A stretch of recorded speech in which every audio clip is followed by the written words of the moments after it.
The best cheese Danish I ever had was at the Bellagio Hotel in Vegas years ago when we went with friends of ours. That was at a time when I was cool and young.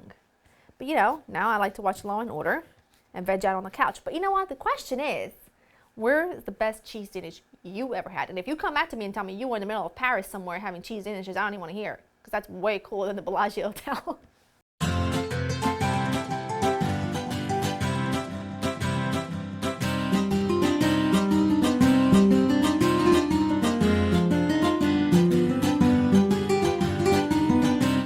Hi guys, I'm Laurie Vitale, and on this episode of Laurie in the Kitchen, I'm going to share with you how to make some delicious raspberry cheese Danishes. This recipe came from a suggestion from one of you on my Instagram post where I asked what desserts would you like me to make for this time of year, because it's kind of like the middle of, I don't want to say an awkward time of year for desserts, because let's face it, that's just crazy. But you know, it's like an overload of holiday desserts, but the fresh fruit and yumminess is not out yet for spring and summer, so that we're kind of like in the middle of that.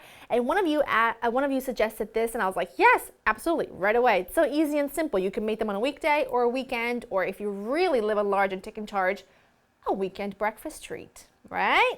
The list of ingredients, short and sweet, but they're all the right ones. You'll need cream cheese, egg, sugar with a little pinch of salt. You'll need an egg yolk, your raspberry jam, any jam of your flavoring really, puff pastry, and vanilla extract. That is it, and that is all, and it is so easy. Now the puff pastry is of course store-bought. I never make my own puff pastry. Don't have the patience, and you can buy a perfectly delicious puff pastry in a frozen section of your grocery store worth every single penny. And you're gonna have a baking sheet lined with some, what is this? Parchment paper. All right, so let's work on this. So you've unrolled your piece of puff pastry. And what I do is I just roll it out on a lightly floured surface, and I just kind of like roll this out until it's about an inch bigger on all four sides, right? I don't want it too thin, so don't go crazy, just like that. And then I'm going to cut this into, I'm gonna only make 4 because I don't trust myself. I will eat all of them if I make 8. So I'm just gonna cut this into 4 equal squares, and then I'm gonna place them, let's see, I'm going to place them on the parchment paper lined baking sheet.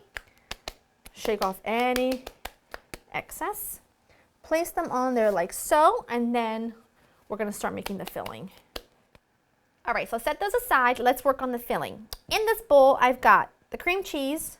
You need your egg yolk, your sugar, the pinch of salt, and a good splash of really good, this is homemade, my homemade, which I'm running low on, and I have to make some immediately, a really good vanilla extract. Come close, and then you'll see why it's important that you make your own and you find the best kind you can get your hands on.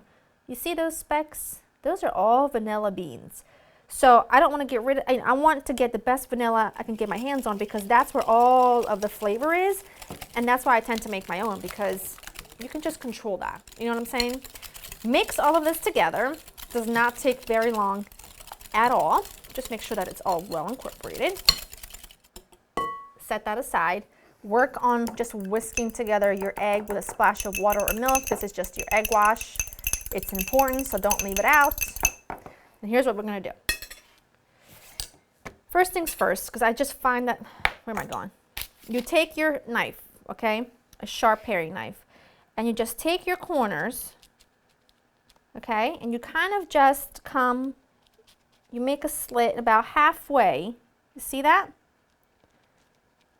On each corner. And you're going to do that to all of them. And then I just brush all of the edges. It just makes my life easier to do it now. Then you take a dollop or 2 of your cream cheese mixture. I'll do 1 so you can see, and then I'll do the rest so for you. And then you put a dollop of your raspberry, and this is where it gets really cool. You take, you take 1 corner, okay, the top left, and then you meet it with this guy, and you pinch that together, right? And you form like a little flower. And the egg wash that you put underneath kind of helps them all stick. See? And you're gonna do that to all of them, and they're so pretty when they bake that I think it's worth going through the effort in doing it. These look great. I'm gonna pop these into the freezer for about 20 minutes. And in the meantime, I'm gonna preheat the oven to 375. So I'm gonna pop these in and I'll show you what they look like before they go in the oven. All right, these were in the freezer for about 20 minutes. And now you just take your remaining egg wash and I just brush it all over any of the surfaces, all over the surface, whatever you wanna call it. Just because I like that it gives you a beautiful golden brown color.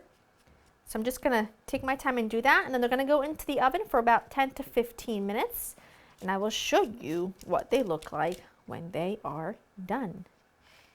These just came out of the oven. Don't they look amazing? I didn't do the best job there at pinching the centers, but I think they look absolutely amazing. And if you let them cool completely and you just sprinkle them with some powdered sugar, then I'm telling you, they are bakery worthy. And I wanna show you something that might have made you a little bit nervous while I was putting them together, but I failed to mention it back then, so I'm going to mention it now. The filling may seem a little bit runny, the cream cheese filling, but the reason why it's important that it's a little bit runny is because you see how it oozes out? It's not just in the very center. That cream cheese filling is now over here. It kind of oozes out. That means that, see right here? You got cream cheese filling everywhere. That means that almost every single bite of your Danish is going to have some of that creamy, delicious filling. But it's important that you put this in the freezer for about 15 minutes so that that filling can harden a little bit before you pop it into the oven. Because if you pop them straight into the oven, that filling is going to ooze completely out of your pastry and it's going to end up on your baking sheet. So don't be worried if it seems a little bit runny. I'm just going to cut this up a little bit. I literally just popped these out of the oven. The bottom is like perfect, but it is important that you pop these into the freezer to harden that filling, but don't be worried if it looks runny. It's meant to be that way.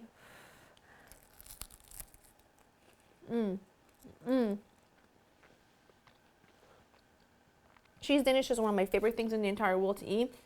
Add a little bit of that raspberry jam, the tartness of it mixed with the sweetness of the cream cheese, money maker.